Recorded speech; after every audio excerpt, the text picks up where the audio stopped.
चाहिए sine wave ही क्यों use करते हैं।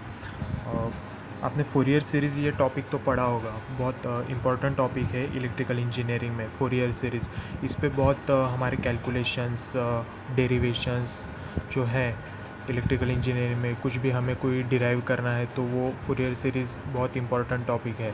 तो according to Fourier series let's see simple math, sine wave का इंटीग्रेशन क्या है, साइन का इंटीग्रेशन क्या है, साइन का इंटीग्रेशन माइनस कॉस,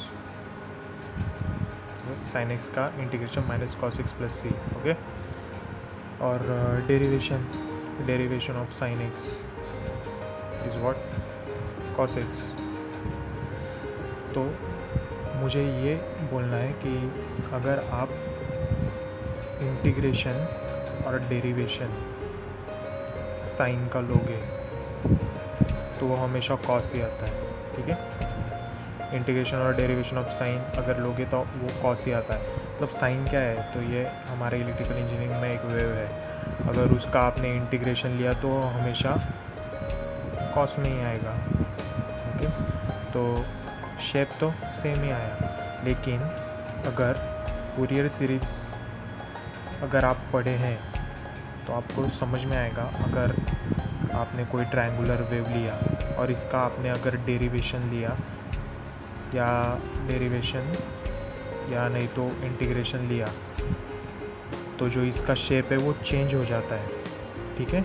इसका चेंज हो जाएगा, इसका जो शेप है वो चेंज हो जाएगा।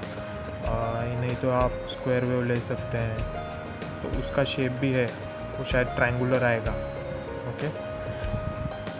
तो लॉजिक ये है कि साइन वेव का जो शेप है, अगर कोई इंटीग्रेशन लेंगे और या तो डेरिवेशन लेंगे तो वो हमेशा साइन वेव ही आता है।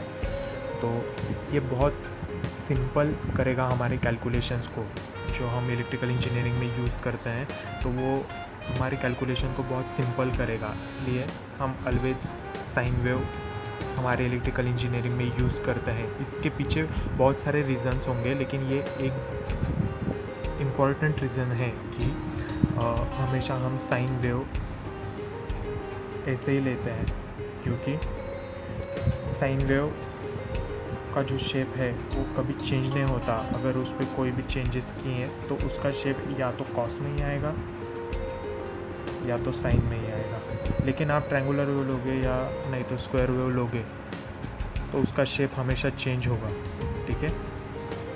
That is the logic behind this. Thank you guys.